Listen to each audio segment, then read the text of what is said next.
لوگوں نے پوچھا، یا رسول اللہ، کون سا اسلام افضل ہے؟ تو نبی صلی اللہ علیہ وسلم نے فرمایا، وہ جس کے ماننے والے مسلمانوں کی زبان اور ہاتھ سے سارے مسلمان سلامتی میں رہیں۔ صحیح بخاری حدیث نمبر 11۔ ایک دن ایک آدمی نے حضرت صلی اللہ علیہ وسلم سے پوچھا کہ کون سا اسلام بہتر ہے؟ فرمایا، یہ کہ تم کھانا کھلاؤ اور جس کو پہچانو اس کو بھی اور جس کو نہ پہچانو اس کو بھی، الغرض سب کو سلام کرو۔ صحیح بخاری حدیث نمبر 12۔ حضور اکرم صلی اللہ علیہ وآلہ وسلم نے فرمایا، تم میں سے کوئی شخص ایماندار نہ ہوگا جب تک اپنے بھائی کے لیے وہ نہ چاہے جو اپنے نفس کے لیے چاہتا ہے۔ صحیح بخاری حدیث نمبر 13۔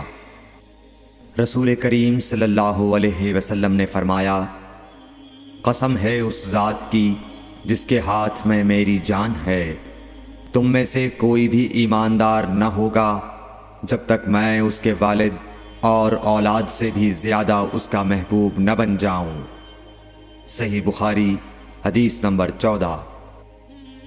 حضرت صلی اللہ علیہ وسلم نے فرمایا، تم میں سے کوئی شخص ایماندار نہ ہوگا جب تک اس کے والد اور اس کی اولاد اور تمام لوگوں سے زیادہ اس کے دل میں میری محبت نہ ہو جائے۔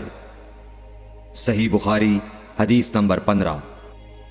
نبی کریم صلی اللہ علیہ وآلہ وسلم نے فرمایا، 3 خصلتیں ایسی ہیں کہ جس میں یہ پیدا ہو جائیں اس نے ایمان کی مٹھاس کو پا لیا۔ اول یہ کہ اللہ اور اس کا رسول اس کے نزدیک سب سے زیادہ محبوب بن جائیں۔ دوسرے یہ کہ وہ کسی انسان سے محض اللہ کی رضا کے لیے محبت رکھے۔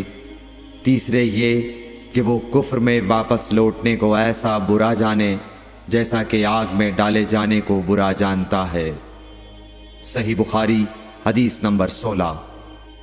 حضور اکرم صلی اللہ علیہ وآلہ وسلم نے فرمایا، انصار سے محبت رکھنا ایمان کی نشانی ہے اور انصار سے کینہ رکھنا نفاق کی نشانی ہے۔ صحیح بخاری حدیث نمبر 17۔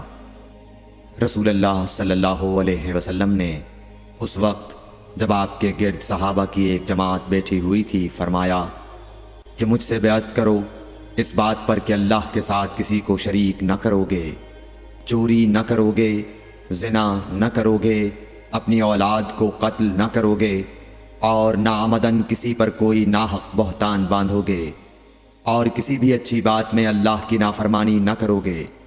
جو کوئی تم میں اس عہد کو پورا کرے گا تو اس کا ثواب اللہ کے ذمہ ہے، اور جو کوئی ان بری باتوں میں سے کسی کا ارتکاب کرے اور اسے دنیا میں اسلامی قانون کے تحت سزا دے دی گئی تو یہ سزا اس کے گناہوں کے لیے بدلہ ہو جائے گی، اور جو کوئی ان میں سے کسی بات میں مبتلا ہو گیا اور اللہ نے اس کے گناہ کو چھپا لیا تو پھر اس کا معاملہ اللہ کے حوالے ہے، اگر چاہے معاف کرے اور اگر چاہے سزا دے دے۔ عبادہ کہتے ہیں کہ پھر ہم سب نے ان سب باتوں پر آپ صلی اللہ علیہ وسلم سے بیعت کر لی۔ صحیح بخاری حدیث نمبر 18۔